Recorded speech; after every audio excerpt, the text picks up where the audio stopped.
Boong. Aku hanya memikirkan satu peraturan penting. Kenapa kau lakukan hari ini kalau kau bisa melakukannya besok? Hahaha. Few moments later.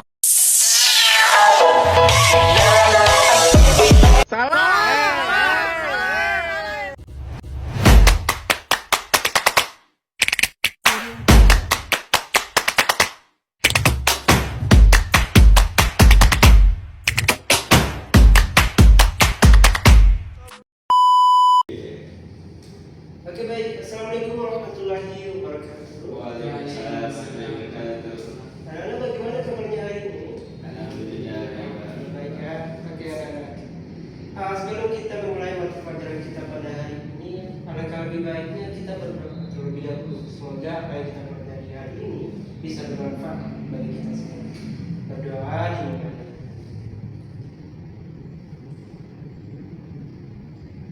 Amin. Oke baik, anak-anak. Bapak lihat ini anak-anak kurang semangat ini. Oke, kalau gitu Bapak kasih permainan aja ya. Bapak kasih contoh terlebih dahulu ya. Nanti permainannya gini. Mana semangatku ini semangatku. Gitu ya? Gitu. 3 kali. Mana semangatku ini semangatku. Oke. Atau enggak 2 kali aja ya? Oke. Oh iya, 3 kali. Oke, mana semangatnya? Ini semangatku, ini semangatku, ini semangatku. Oke, baik ya. Oke, lagi. Mana semangatku? Ini semangatku, ini semangatku, ini semangatku. Oke, tepuk tangan dulu.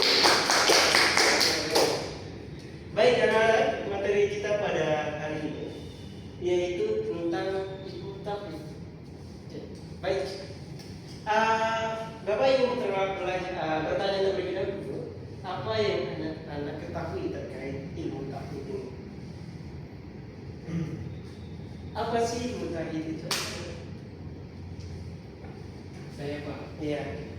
yang saya pahami tentang ilmu tauhid itu ilmu yang mempelajari tentang keesaan Tuhan atau keesaan Allah. Oke, bagus. Oke. Jadi, Mas Mati, ilmu tauhid itu ilmu yang pelajari seperti yang dikatakan Mas Mati tadi, mempelajari tentang keesaan Allah SWT, yaitu Tuhan Sang Pencipta alam semesta. Dan juga di dalam ilmu tauhid itu di situ ada yang namanya penamaan akidah agama, ya, yaitu seperti dalil akli, yang dimana dalil yang bisa diterima oleh akal logika manusia, dan dalil akli, yaitu dalil yang berlandaskan Al-Quran dan Al-Hadis.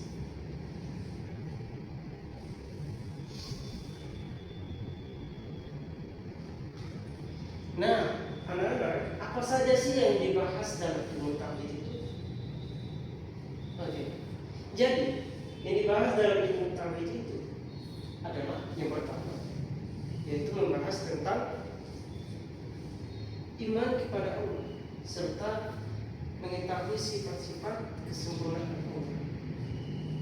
Nah, yang kedua, iman kepada malaikat Allah serta membahas hubungan malaikat dengan manusia di bumi dan di akhirat. Yang ketiga, yaitu iman kepada kitab-kitab Allah, yang dimana itu adalah kitab suci yang Allah turunkan kepada Nabi sebagai petunjuk bagi kehidupan manusia. Nah, yang keempat yaitu iman kepada Rasul-Rasul Allah, yang dimana itu adalah manusia yang terpilih oleh Allah Subhanahu Wa Taala untuk membawakan syariat Allah untuk disampaikan kepada umat manusia. Nah, yang kelima, iman kepada hari akhir atau yaumul qiyamah, yang dimana di situ adalah hari pembalasan amal perbuatan manusia. Dan yang terakhir adalah iman kepada kata-kata. Dan ini mengetahui bahwasannya tentang apa ya? Tentang mempelajari tentang takdir Allah, ya, yang dimana berlaku bagi setiap makhluk, semua makhluk yang ada di muka bumi.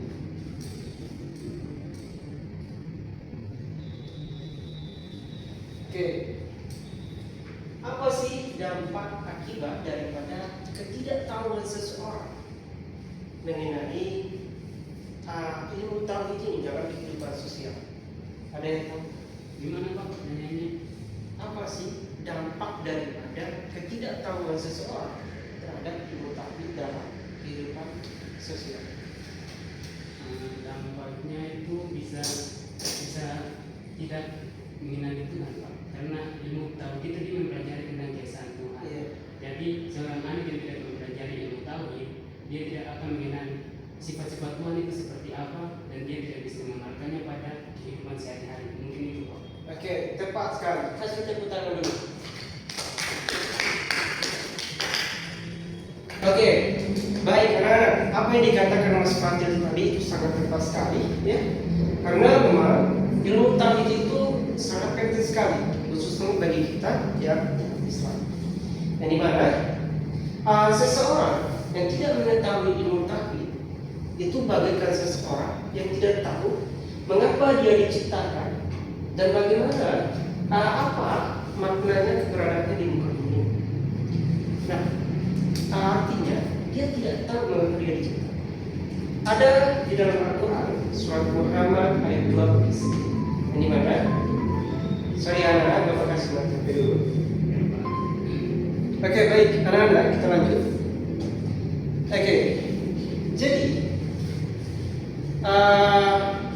yang dikatakan pada surat Muhammad ayat 12 ya, yaitu orang-orang yang kafir itu bersenang-senang di atas muka bumi dan mereka makan bagaikan di binatang-binatang. Dan maka tempat mereka itu adalah neraka, yaitu mereka dikatakan neraka. Artinya dari surat Muhammad ini, orang yang tidak mengetahui Tuhannya siapa, tidak mengetahui mengapa ia diciptakan, dan tidak mengetahui apa makna keberadaan di muka bumi ini, yaitu itu dikatakan seperti dikatakan surat itu adalah orang-orang yang tersesat. Izin bertanya Pak. Iya. Berarti dari surat Muhammad bisa dibilang orang kafir itu hanya menikmati dunia saja. Iya. Menikmati akhirat.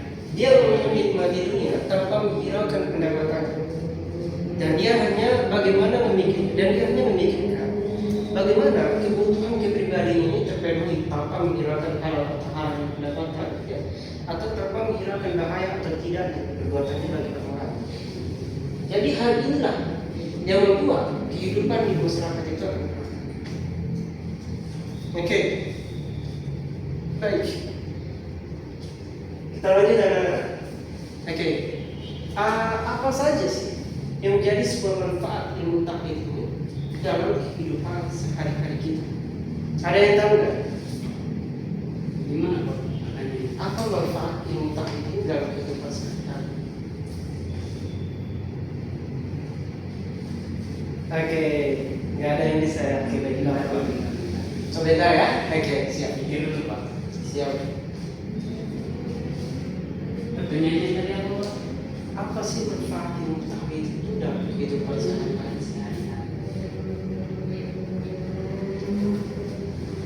Ya, kalau dampak dari ilmu tauhid untuk kehidupan sehari-hari sangat banyak Pak. Seperti bisa membuat kita mengenal Tuhan kita maupun orang tua, teman, dan orang-orang di sekitar lingkungan kita.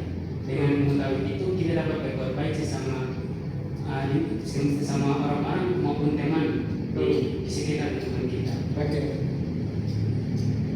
Baik. Tepuk tangan dulu untuk Mas Fatil. Terima kasih telah menjawab. Oke. Apa yang dikatakan Mas Fatil tadi itu sangat benar sekali. Yaitu manfaat daripada ilmu tauhid ini adalah untuk kita mengetahui bagaimana kita hidup, ya, sebagai manusia yang bersosial, manusia yang saling menghargai, apalagi kita hidup di suatu wilayah yang berdamai, saling menghargai, ya, saling mencintai, ya, menghormati kedua orang tua, dan sebagainya. Jadi intinya manfaat daripada ilmu tauhid itu adalah yaitu kita tahu apa tujuan kita diciptakan, siapa tujuan kita dan sebagainya. Ya, oke. Baik, anak-anak. semua ya. Bapak ini memberikan sebuah apa yang namanya? Memberikan sebuah membagikan kelompok ya. Ya. Coba masing-masing ya. Bapak bagi satu kelompok satu orang. Nah ini mumpung ada 2 orang kan. Nah Bapak kasih satu kelompok satu orang. Oke. Di sini Bapak akan suruh coba sampaian ya, berikan apa saja yang menjadi sebuah manfaat ilmu tauhid itu dalam kehidupan dan yang sering terjadi dalam kehidupan sehari-hari. Dan apa saja ini apa saja ketidaktahuan seseorang terhadap ilmu tauhid apa yang mengakibat apa akibatnya gitu. Oke baik, dalam hitungan berapa menit? 2 menit. 2 menit ya. Bapak kasih 2 menit. Bisa cari di internet Pak. Bisa, silakan. Bapak sangat betul sekali. Karena kita harus belajar sesuai dengan teknologi yang berkembang. Ada bertanya Pak? Pertanyaan tadi apa? Ingin bertanya? Pertanyaan tadi apa? Apa saja menjadi sebuah manfaat ilmu tauhid dalam kehidupan sehari-hari? Dan apa akibat dari ketidaktahuan seseorang dalam kehidupan sehari-hari?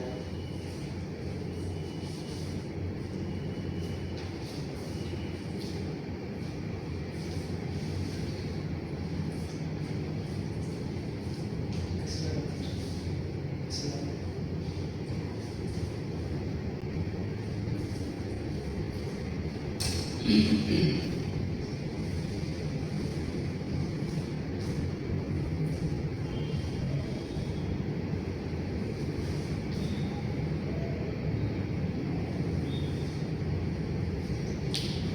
Sebelum itu saya izin bertanya Pak. Iya. Nah, kan kita belajar tauhid nih, Iya. tapi kita belajar untuk kita itu percaya atas adanya Tuhan. Iya. Tapi di satu sisi kita percaya Tuhan itu ada, tapi tidak berbentuk, tidak ada sosoknya. Nah, pertanyaan saya, berarti orang Islam itu apakah membahas tentang tauhid ini apa memakai akal sehatnya atau tidak? Sedangkan yang jelas-jelas orang kafir itu atau orang-orang yang percaya Tuhan Yesusnya, mereka itu percaya kalau Tuhan itu ada dan mempunyai bentuk. Gimana itu? Oke. Baik, tadi pertanyaan dari Mas Haikal itu sangat sulit sekali. Tapi Bapak akan usahain untuk menjawab ya. Tapi sebelumnya Bapak minta maaf terlebih dahulu karena kurangnya atau minimnya pengetahuan Bapak sehingga Bapak berjawab secara akademik. Oke, jadi gini. Terkait dengan wujudnya itu ditegaskan pada surah pada dalam Al-Quran itu ya, yaitu surah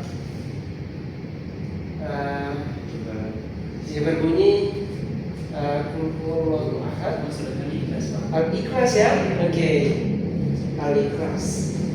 Jadi dalam surat Al-Ikhlas ditegaskan bahwasanya pada ayat beberapa Bapak nggak tahu ya, akan tetapi ditegaskan di situ dia tidak beranak dan tidak pula diperanakkan. Nah, jadi karena Tuhan itu ada, akan tetapi dia tidak berwujud, ya? Dia tidak diperanakkan dan dia tidak memperanakan. Artinya dia tunggal, yaitu satu. Baik, mungkin itu aja. Haikal, apakah bisa diterima jawaban yang Bapak berikan? Mohon Iya. Jadi terkait pertanyaan saya itu lebih ke Islam itu mengajarkan kita itu berakal atau tidak. Oke, baik. Islam itu mengajarkan kita untuk berakal. Jadi kita mengenal Islam itu, mengenal Tuhan itu memakai akal dan logika gitu. Nah, pertanyaan saya, ketika kita memakai akal dan logika kita itu ketika kita mempercayai Tuhan kita, nah, gimana kita bisa mempercayai, memikirkan Tuhan itu ada sedangkan tidak berbentuk? Begitu, Pak. Saya bertanya. Oke. Salah satu hal yang kalau kita ingin mengetahui Tuhan itu gimana, ya, itu ada dalam Al-Quran, ya. Bapak suruh anak-anak lihat, cari tahu dari Al-Quran. Tapi mungkin Bapak di sini belum menghentam Al-Quran sekali, ya. Akan tetapi Bapak tahu sedikit bahwasanya di dalam Al-Quran itu adalah petunjuk. Ya. Nah, ketika sekarang bahwasanya dalam surat Al-Baqarah, ya, Al-Baqarah ayat ke-20, bentuk daripada adanya Tuhan, ayat ke-20 sampai dengan ayat 21. Bunyinya apa? Ada yang tahu? Tidak tahu, Pak. Oke, bunyinya ya ayyuhalladzina amanu wa amilus solihati ya ayyuhan nasu ubudu rabbakum alladzi khalaqakum walladzina min qablikum la'allakum tattaqun. Wahai manusia, sembahlah Tuhanmu, ya, yang menciptakanmu dan menciptakan orang-orang sebelum engkau agar kamu bertakwa. Lanjut lagi pada ayat selanjutnya. Alladzi ja'ala lakumul arda firasyan was samaa'a binaa, ya, wa anzala minas samaa'i ma'an fa akhraja bihi minats thamarati rizqan lakum fala taj'alu lillahi andadan wa antum ta'lamun. Dia yang menciptakan segala yang ada di bumi, ya, dan menciptakan langit itu sebagai hamparan bagimu, dan menciptakan bumi itu sebagai hamparan untukmu, dan menciptakan langit itu sebagai atap bagimu. Nah, dari langit itu dia turunkan air hujan, ya, dan dari air hujan itu dia tumbuhkan tumbuhan yang dimana itu dapat menghasilkan buah sebagai sumber rezeki atasmu. Maka dari itu jangan kamu mengadakan atas suatu kalimat. Oke, jadi bentuk daripada menunjukkan Tuhan itu adalah kita lihat dari Al-Quran itu bahwasanya apa yang diciptakan. Langit itu bentuk menandakan Tuhan itu ada. Air hujan, kalau nggak ada air hujan, kita nggak bakal bisa hidup. Kalau nggak ada air, ya. Pohon aja kalau nggak ada air itu nggak akan bakal bisa hidup. Maka dari itu tujuan daripada air itu adalah menghidupkan tumbuhan yang dimana memastikan buah sebagai sumber rezeki. Oke, jadi membuktikan cukup adanya Tuhan cukup melihat ciptaan. Kalau mau ingin lagi ditegaskan bahwasanya dalam sebuah dalil nakli itu sangat ditegaskan juga dalil yang mana berlandaskan Al-Quran dan hadis. Jadi ada pada Al-Quran dan hadis. Jadi Bapak di sini belum membaca semua terkait dengan Al-Quran dan hadis. Jadi memberikan salah adanya aja. Oke, baik anak-anak. Mumpung materi kita sekarang udah habis ya. Oke. Sebelumnya Bapak minta maaf ya karena Bapak tadi ada kesalahan dikit ya terkait dengan jawaban yang Bapak utarakan. Tapi mudah-mudahan semoga anak-anak bisa terima dan mencerna apa yang Bapak berikan dan mudah dipahami dan dipraktikkan dalam sebuah kehidupan sosial. Oke. Sebelum kita menutup materi kita pada hari ini, ya, marilah kita berdoa terlebih dahulu. Semoga apa yang kita pelajari bermanfaat bagi kita semua dan menjadi ilmu yang bermanfaat bagi semua manusia. Amin. Amin. Ya Rabbal Alamin. Sekian, mungkin ini saja pertemuan pada hari ini. Assalamualaikum warahmatullahi wabarakatuh. Waalaikumsalam warahmatullahi wabarakatuh. Terima kasih Pak. Hati-hati ya baliknya. Iya Pak. Ya.